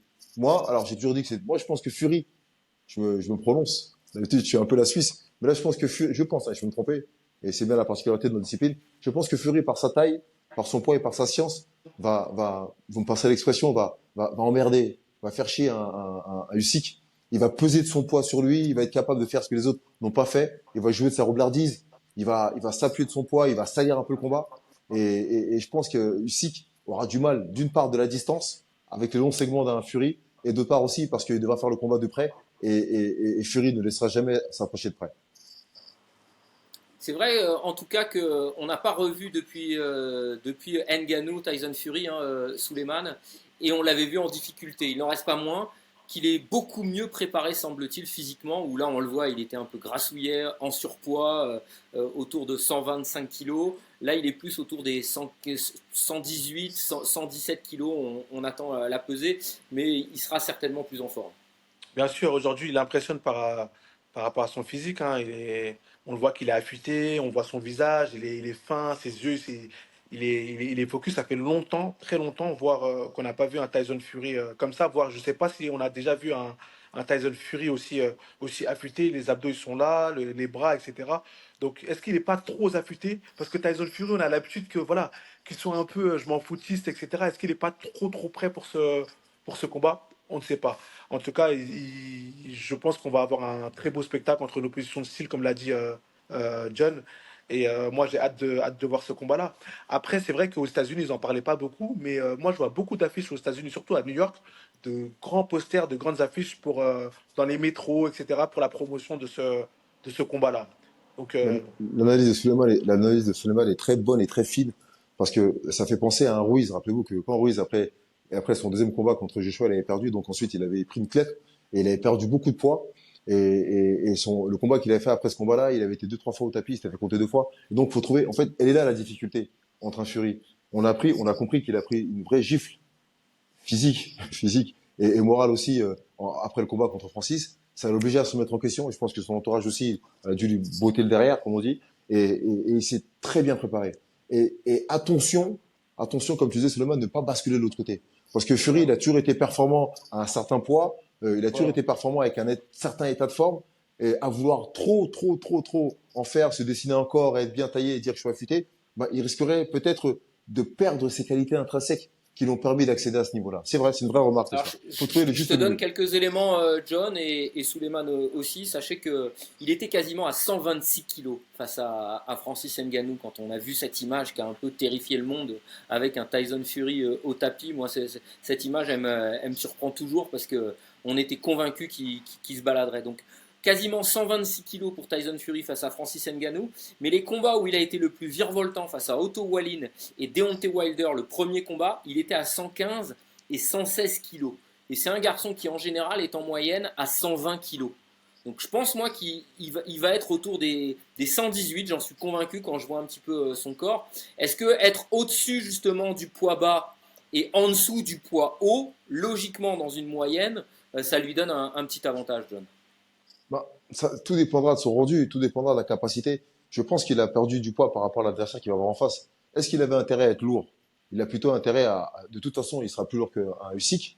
Mais Comme face l'idée, à un Otto Wallin qui est un combattant très mobile, un petit peu à la Usyk. exactement. Donc l'idée, c'est de pas être lourd parce il va devoir user de sa mobilité, de sa vitesse. Donc c'est ça aussi. Il sera jamais un boxeur aussi mobile qu'un Usyk, et ça on le sait. Mais il faut qu'il soit assez vivace pour quand même répondre aux attaques parce que sa boxe est basée là-dessus. Sa boxe n'est pas basée sur la puissance, sur les pieds à plat. Donc il est quand même assez mobile quand même pour un poids lourd. Et donc c'est pour ça que je disais que la difficulté sur la préparation, c'est trouver le juste milieu en matière de poids. Et puis nous parlons de poids. Mais le poids de Tyson Fury il y a 4-5 mois n'est plus le même aujourd'hui parce qu'il évolue, il vieillit, il prend du poids, il prend de l'âge. Et donc forcément, le plus important, ce sont ses sensations à l'entraînement et les discussions qu'il aura avec son staff et avec l'entraîneur. S'il se sent mieux à 126 kilos et même lourd parce qu'il a maintenant, ça fait 36, 37 ans, 36, 37 ans et qu'il est mieux à ce poids-là, bah, il sera mieux en fait. Nous calculons les poids par rapport au poids. Quand il avait rencontré Olin, il était à ce poids-là, c'était à remonte à 3-4 ans. Il était bien plus jeune. Exactement. Aujourd'hui, il a pris un peu de poids et on sait qu'en prenant du poids, on prend un peu de densité musculaire. Donc, il faut tenir. C'est pour ça que une préparation d'un boxeur, et c'est pas Suleiman qui dira le contraire, c'est un vrai dosage Bien sûr. scientifique en laboratoire, en savoir, en tenant compte de l'âge, de l'état de forme, comment il est, qui il rencontre et quelle est la stratégie qui est mise en place. Il faut trouver la combinaison, le juste milieu entre tout ça pour arriver en forme le jour du combat. C'est vrai. Alors Tyson Fury, il faut le savoir quand même parce que c'est impressionnant. Il est champion du monde poids lourd linéaire, reconnu donc par la profession depuis 8 ans et 5 mois. Depuis son combat face à Vladimir Klitschko, c'est un garçon qui est invaincu et qui domine la catégorie, hein, Suleiman. C'est quand même sacrément impressionnant ça. C'est vrai. Malgré sa Impressionnant. dépression, malgré son absence. Impressionnant, c'est exceptionnel, hein. C'est pour ça qu'on a vraiment un combat d'exception entre Usyk qui a tout gagné chez les amateurs, qui derrière a tout gagné chez les cruiserweight et qui monte là chez les heavyweight, et là un Tyson Fury qui domine la catégorie depuis près de 10 ans, c'est exceptionnel. En fait, je pense qu'on n'a pas la mesure, on n'a pas la portée C'est vraiment vrai, de ce combat-là. c'est vrai. Là, c'est un combat vraiment qui va être dans l'histoire, en tout cas sur les papiers, en termes de palmarès, en termes de... Ça va être exceptionnel. Ce qu'on a, en tout cas, ce week-end, c'est exceptionnel. Si Un je peux petit me mot, permettre, Souleymane, je reste avec toi. Une petite seconde, John. Un petit mot peut-être sur Usyk. On a beaucoup parlé de Fury. Qu'en est-il de Usyk? Qu'est-ce qu'on peut attendre de lui, Souleymane? Usyk, c'est un boxeur qui est complet, qui s'est avancé, qui s'est reculé, qui a un très beau coup d'œil, qui a une bonne gestion de la distance et qui est très athlétique. Il est très athlétique, il bouge beaucoup et il a un début de coup qui peut être parfois très impressionnant hein, pour un heavyweight, donc il met pas mal de coups. Il boxe beaucoup au niveau des angles, donc il décale pas mal, un peu à la Lomachenko. À la C'est la même école, Lomachenko, c'est ce que j'allais comme John dire, l'a ouais. dit. C'est ça, comme John l'a dit tout à l'heure, c'est que c'est la même école, toute cette génération de 2012. Donc ça va être un beau combat, ça va être un beau combat. Il va essayer de rentrer dedans. Hier, on l'a vu un peu à l'entraînement public, il a boxé un peu en droitier. En fait, c'est quelqu'un qui sait tout faire et qui a aussi ce côté un peu, il a un un peu de peu fou. folie, il danse, il est un peu fou. Et je pense que il y aura besoin de ça dans ce combat-là entre deux mecs qui sont un peu fous, qui vont nous proposer un beau spectacle. John? La clé, alors pour revenir à ce combat, techniquement, la clé du combat, je pense, hein, j'ai été interviewé par plusieurs journalistes, parce que c'est un combat qui intéresse quand même, et je disais que du fait de l'avantage morphologique de Fury, Usyk n'a pas forcément intérêt à rester dans l'axe, même s'il a souvent les gardes hautes et qu'il déplace un peu sur les côtés à la Lomachenko comme il peut le faire. Le combat se fera sur la latéralité. La capacité que Usyk aura, si jamais il fait rentrer, sortir et il reste dans l'axe de Fury, il est exposé parce que Fury a des longs segments et qu'il sait très bien gérer sa distance. Mais par contre, s'il est capable de basculer sur les côtés et de tourner autour de Fury, il causera des problèmes à Fury. Parce que Fury, même si il est plutôt pas mal à mi-distance, il aura forcément des problèmes je dirais, d'organisation segmentaire au niveau de ses bras. Donc, il est mieux à distance que forcément à mi-distance, à courte distance. Et c'est à distance-là que Usyk sera, lui, plus délié, plus rapide, plus mobile, où il pourra délivrer ses séries, ses longues séries, et qui pourra perturber un Tyson Fury. Quelle comparaison on peut faire, Souleymane, entre Tyson Fury et son style de boxe et Anthony Joshua, qui a totalement été dominé par Alexander Usyk, un style qui certainement lui convenait parfaitement. Bah, pour moi, c'est pas du tout la même boxe, c'est pas du tout la même morphologie. Là, on a un Tyson Fury qui a déjà beaucoup plus d'expérience qu'un Anthony Joshua, qui a une boxe beaucoup plus fluide, beaucoup plus relâchée, qui a un bras arrière qui tend bien, qui utilise très bien son bras avant, qui sait utiliser son poids aussi, parce que c'est ce qu'il nous a fait face à Deontay Wilder, à utiliser son poids. Ça, c'est un avantage aussi. Et je pense que ce sera pas le même genre de combat. Là, on a un Anthony Joshua qui est beaucoup plus académique qu'un Tyson Fury. Et Tyson Fury, ce sera beaucoup plus compliqué que de le boxer. Il sait parer la route, il sait faire énormément de choses. Il est beaucoup plus complet qu'un Joshua. John, forcément un combat plus compliqué pour Usyk Ouais, que face à ouais, c'est Joshua. vrai. Et comme je rejoins Suleiman, Fury a beaucoup plus d'arguments dans son sac à dos. Et il a beaucoup plus d'éléments qu'il pourra sortir. Et donc, c'est ça, en fait. Et Suleiman a dit le vrai terme, il est plus complet. Il est capable de faire beaucoup plus de choses. Et puis surtout, Fury a une très bonne gestion de ses émotions. Plus que Joshua. Même si C'est nous ça. avons retrouvé notre Joshua, et j'en suis très content, vous savez que j'ai toujours été un pro Joshua, moi, mais Fury a cette capacité, de par sa folie sûrement, à une meilleure gestion de ses émotions pendant le combat. Il gère mieux, il a une très grande expérience du haut niveau, il a une grosse carrière amateur aussi, mine de rien, même si on n'en parle pas beaucoup, et il arrive à mieux gérer. C'est un boxeur qui sera capable de parler pendant le combat, faire des choses, déjouer les plans de l'adversaire, alors qu'un Joshua, pour faire la comparaison des deux, est un peu plus fermé pendant le combat. Il y a un game plan qui doit être mis en place. Soit il domine et ça se passe bien, mais quand il domine pas, il a tendance par moment à perdre peut-être ses moyens. Et alors qu'un Fury, il est en totale gestion. Rappelez-vous, quand face à Hollins, quand il s'était fait couper à l'arcade, il n'a pas perdu ses moyens, il a fait le combat, il a suggéré exactement comme il fallait. Un bon boxeur, c'est celui qui est capable de s'adapter à toute situation. Hein. Vous savez, hein, ce que je dis hein, souvent, hein, quand on arrive sur un combat, les choses ne se passent jamais comme prévu. Et la Bien sûr. force, c'est pas de mettre le game plan, mais c'est la capacité à s'adapter à l'adversaire et à ce qu'il propose. Donc, et Fury a plus d'éléments là-dessus dans ce domaine-là qu'un Joshua, par exemple. Et puis, pour compléter un peu ça, je dirais que on a vu aussi certaines petites failles d'Alexander Usyk, notamment au corps. Je pense qu'ils vont beaucoup travailler au corps. On l'a vu avec Daniel Dubois, lorsqu'il s'est fait tuer au corps, qu'il a un peu de truc. Je pense en tout cas ils vont beaucoup utiliser cette carte du corps. Ça se voit. Moi, j'ai vu un peu sur le camp d'entraînement, même s'ils n'ont pas montré grand-chose, qu'il y a un gros travail au corps qui a été fait et qui, je pense, va être fait parce que aux États-Unis, on nous le dit, hein, tous ces boxeurs des pays de l'Est, ils ont une Ils fragilité au sont corps. fragiles au Et corps, c'est c'est vrai. incroyable et c'est vrai. Mais Ils ça, ont je l'ai une remarqué depuis fragilité au longtemps. corps. C'est Exactement, fou. c'est vrai. Et même Lomachenko, on l'a vu, ils ont tous cette petite fragilité au corps, Il y en donc a, il y en ça a qu'un peut. seul. Suleiman, je te coupe, il y en a qu'un seul qui est pas fragile au corps. C'est qui? Ah, C'est ça y est, va c'est nous Tarbiev. ressortir. Allez, vas-y. Arthur Beterbiev. C'est Lui, il n'est Tarbiev. pas fragile au corps. Mais est-ce qu'on a vu beaucoup de mecs le travail au corps? Je sais Eh, pas. C'est ils ont ça. essayé, Personne l'a mais ça n'a vraiment pas testé. payé. Personne l'a Ils ont Ils n'ont vraiment pas essayé, mais testé. ça n'a réussi. pas payé. Et même Bivol, hein, son dernier combat, on l'a vu, fragilité au corps. Ils ont tous une petite C'est fragilité vrai, au corps, c'est c'est fou. vrai. Les à côté du combat, est-ce que vous pensez que ça peut avoir une importance, une influence? On a vu les deux camps se chauffer, on a vu le Papa Fury aussi asséner un coup de tête à un membre de l'entourage de Usyk.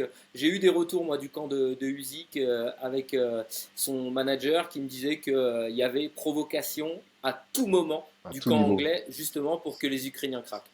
Et là, j'ai entendu qu'il est dans les chambres, tout ça, qu'il est perturbé. C'est vrai qu'ils sont nombreux. On connaît un peu l'engouement des Anglais et surtout les gens du voyage, comment ça peut être. Donc, on connaît la famille Fury. On sait déjà qu'ils sont un peu, ils sont spéciaux. Mais voilà. Est-ce que c'est pour déstabiliser? Je pense à ce niveau de pratique, avec un tel enjeu, aucun des deux ne sortira de sa bulle. Je pense que rien ne pourra les perturber. Et on a pu voir l'image aussi hein, d'un Tyson Fury quand il sort et qu'il voit son père avec le sang. Il est surpris au début, mais il est pas plus paniqué, il est pas plus paniqué que ça. Il sait que son père a encore fait une folie, donc ils sont un peu habitués. De ce côté-là, il n'y a pas de doute. C'est plus du côté Usyk. Il va falloir faire preuve de beaucoup de sérénité, parce qu'effectivement, on entend ci et là qui sont assez perturbés, qu'on les provoque beaucoup, et il faut vraiment garder le calme pour exploser à la fin du combat. Et peu importe la décision.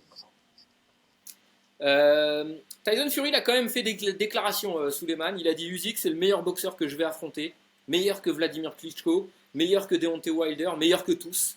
Il est champion du monde dans deux catégories différentes, on le rappelle, hein, les lourds légers et donc maintenant les poids lourds. Il est médaille d'or olympique. J'ai été impressionné par tout ce qu'il a accompli. Il a baladé Joshua qui était censé être un tueur. Il a fait du bon boulot face à tous les adversaires qu'il a affrontés. De tels compliments, c'est presque surprenant de la part de Fury qui, la veille, l'insultait, le chambrait et le dénigrait. Mais ça montre, à mon avis, l'importance du camp d'entraînement qu'il a eu, du sérieux qu'il a fait dans ce camp d'entraînement. Parce que lorsqu'on reconnaît vraiment les valeurs d'un adversaire, ça veut dire qu'on en a conscience. À partir du moment où on en a conscience, c'est qu'on va faire le travail pour.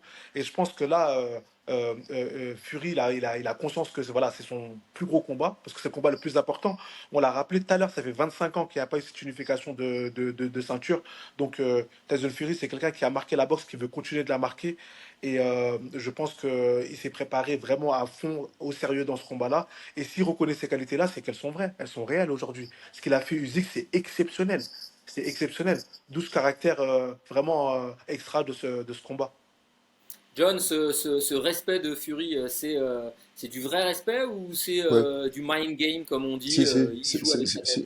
si, c'est du respect, c'est du respect, et rappelez-vous que Fury, il est ce qu'il est, mais c'est un bon gars, Fury, il respecte ses adversaires Bien quand même, sûr. hein. Il est ce qu'il est, il est aussi fou qu'il peut être, mais en même temps, c'est un gars qui est respectueux, hein, des gens, il a des valeurs, hein, quand même, hein, Fury, hein. Et Bien ça, sûr. c'est quelque chose qu'on ne peut pas lui retirer, hein. Et rappelez-vous que même lorsqu'il avait rencontré Francis, il avait un profond respect pour Francis, hein. Il n'a pas respecté Francis en tant que boxeur, mais il a respecté Francis en tant qu'homme. Il connaît son Bien histoire. sûr. Et donc, Bien sûr. rappelez-vous, hein, il disait des mots assez élogieux à son égard, hein. Mais et là, c'est pareil. Il connaît Usyk et il sait ce que Usyk a fait. Il est passé par là. Il est passé par l'erreur moteur. Il a été en équipe de France, en équipe d'Angleterre, et notamment chez les juniors. Suleiman, je crois que tu l'as côtoyé, non, au championnat d'Europe. Donc, Euh, c'est un boxeur qui connaît le cursus amateur. Et il a vu un Usyk évoluer aussi. Et il sait ce que c'est. Et puis, il y a un Usyk qui est invaincu. Il a vu ce qu'il a fait aussi à ses compatriotes anglais, à Bellew, à un Joshua. Donc, il est au bord du ring souvent. Donc, il reconnaît, Ben, il c'est connaît ses Davida et territoires. d'ailleurs, hein, John, je t'interromps rapidement, mais Davida, il a dit cette semaine, Usyk n'a pas la puissance nécessaire en poids lourd, et Usyk en face de lui, il a répondu, bah, demande à Bellew si j'ai pas la puissance. C'est ça. Sauf que ouais, c'était dans la catégorie inférieure. Et c'est vrai que ça a été, Bellew n'a jamais trouvé la solution. En tout cas, tous les boxeurs à qui il a pu faire face, peu importe la catégorie, en lourd léger ou en poids lourd, il a pu trouver les solutions. Donc Fury ne peut pas lui manquer de respect. Il est assez lucide pour ça. Allez, on arrive à la fin, on a pas mal débordé. Je vais vous demander un petit peu les atouts de chacun, les faiblesses de chacun et votre pronostic. Souleymane, je commence avec toi. Si tu dois sortir un ou deux atouts chez Fury et Usyk, une ou deux faiblesses, qu'est-ce que tu sors? Donc, atout chez Fury, je dirais mental. Mental en fait, peu importe la direction du combat, il sera s'adapter. Donc, que ça aille dans un sens ou dans l'autre, il saura s'adapter. Donc, ça, c'est bien. Et puis, sa gestion de distance, son allonge, quoi. Gestion de distance, allonge. Et 2,06 m, on le rappelle, hein, c'est énorme. c'est ça. Et, 2,16 m même. Il fait et, 2,06 m, mais son allonge 2,16 m. et faiblesse, bah, je dirais que, en fait, on peut s'attendre à tout avec un Tyson Fury. Il peut nous surprendre dans un bon sens comme dans l'autre. Donc, faut attendre les premiers rounds pour voir un peu ce qu'il va nous donner. Pour Usyk, je dirais ses atouts, bah, c'est son début de coup, sa vitesse, son début de coup, sa gestion de la distance. Et ses faiblesses, bah, c'est le corps. C'est le corps. Est-ce qu'il va réussir à prendre les coups au corps d'un Tyson Fury qui va essayer de le perturber, en tout cas, sur toute la durée du combat. Qui est vicieux, qui arrive à bien gérer et à perturber ses adversaires. John, Alors, avant le chrono. ouais, rapidement, on en a parlé déjà tout à l'heure. Moi, je pense que les points forts d'un Fury, c'est effectivement son allonge, l'aspect physique, hein, son allonge, sa taille, son poids, sa capacité, sa gestion qu'il a de la boxe aussi. Hein. C'est un boxeur je dirais presque un autodidacte, il sait tout faire. En boxe, c'est reculer, avancer. Donc, il a cette nonchalance, cette souplesse du boxeur malgré sa morphologie. Et ça, c'est pas donné à tout le monde, ça. Et ses points faibles, ben, Suleiman l'a dit, c'est sa tête. En fait, c'est l'inconnu. C'est qu'il n'a pas boxé depuis Francis. On ne sait pas comment il a absorbé ce combat-là. Ce combat a forcément été un peu traumatisant pour lui. Et puis surtout, il s'est fait descendre dans les médias après ce combat-là.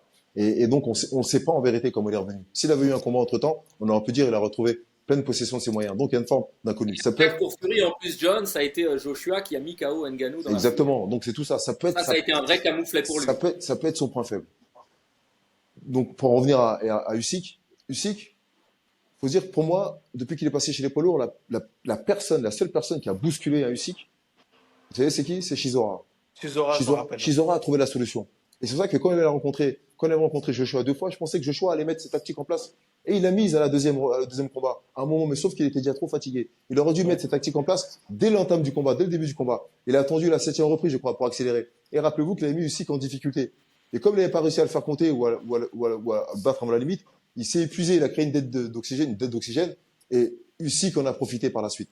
Donc, il faut faire attention à ça. Si Fury est capable de gérer cet aspect tactique, c'est-à-dire rentrer dedans et faire un peu de salle d'entrée du combat, ça peut perturber un Usyk.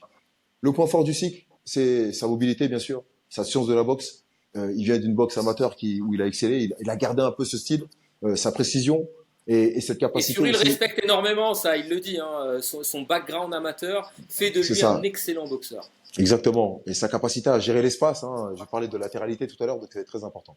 Et son point faible, ben, c'est ça, ça peut être le désavantage morphologique, c'est-à-dire qu'il a face à lui un monstre dans une montagne qui sait gérer son poids, qui sait jouer de son poids, et ça va être, je pense, un vrai problème pour lui. Et puis la distance. Même s'il va être capable de la rompre, ça sera à lui de savoir, soit il va réussir, on va le laisser rompre sa distance ou pas.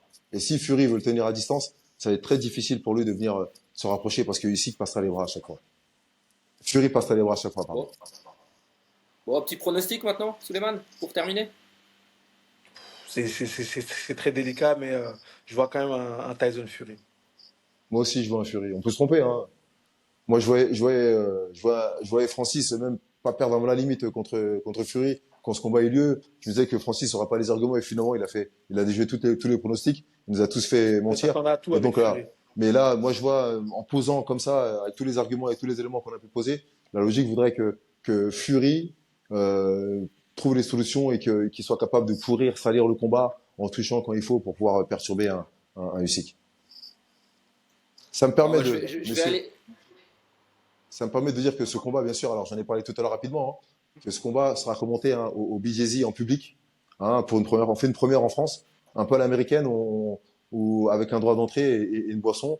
Les gens pourront venir, on pourra assister à ce combat ensemble. On donnera des fiches de notation à toutes les personnes qui seront là pour pouvoir noter. On pourra discuter du combat, on pourra parler du combat un peu avant, un peu après, pour pouvoir vraiment partager nos avis, nos impressions, et puis surtout vivre ce combat, je dirais planétaire tous ensemble.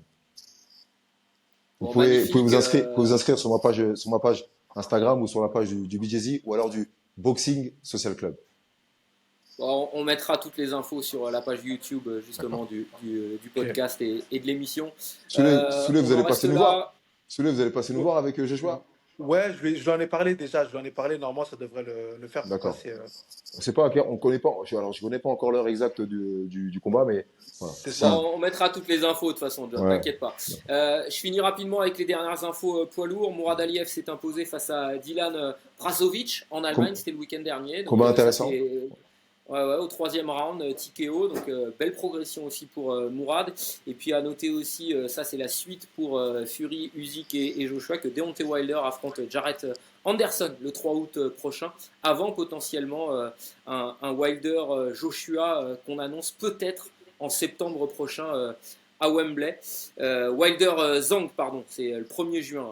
Et si jamais Wilder bat Zhang le 1er juin, à ce moment-là, il affrontera Jarrett Anderson le 3 août Quelle prochain. carte. Voilà, on en reste là. J'espère que ça vous a plu. Nous, messieurs, ce que je vous propose, c'est qu'on essaye au moins un petit débrief rapide dimanche du combat, histoire d'être dans l'actualité et au plus proche de tous les fans qui vont vouloir un petit peu vos avis. Et on se retrouve dès mercredi prochain.